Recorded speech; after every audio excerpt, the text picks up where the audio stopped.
Cancers and tumors are good for you when the body has a bunch of toxins in them. Yes, it is. Now, how long should these cancer and tumors last? Until you eradicate all the toxins out of the body. We get rid of tumors all the time. I'm here. I mean, they know this. I'm here all the time. We get rid of tumors all the time, and the body gets rid of cancer all the time. I'm not a healer. I just help facilitate the healing. The body is a healer. I'll be disingenuous, and I will be on a high horse to say that I heal the body of anything. No, you have the power. Your body heals itself, and you can do this without buying herbs from me. That's how. It's not about the money. I'm a millionaire. It's not about the money. It's showing you who you are and the capabilities that the creator gave you.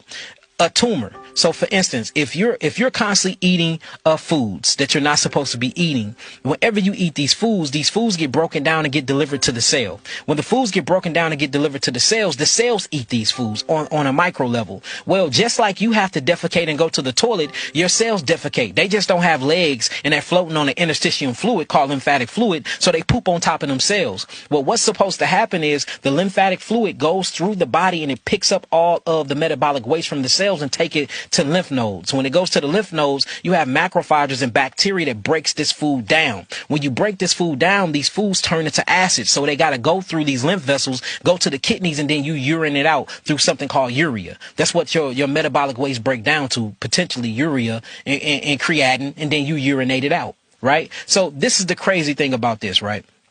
If the food you're eating is mucus forming and is acidic forming, they start to burn the cell. When they burn the cells, it messes up the integrity of the cells, and then it starts sucking the oxygen out of the cells. So the cells are made to go in an anaerobic state. Anaerobic mean without oxygen. Aerobic mean with oxygen. So whenever the body goes through a stage where they have to proliferate, or if they have to survive without oxygen, something sets in. It's called mutation. These are your 4 stages of detoxification, but the actual allopathic community will tell you that it's the 4 stages to disease. The first one is deficiency.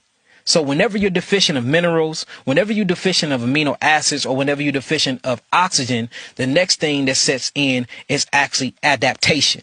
So since I'm deficient and my body is a healing mechanism, I'm going to adapt to my environment for I can live longer, right? So what's going to happen in the cancer stage? I need to adapt.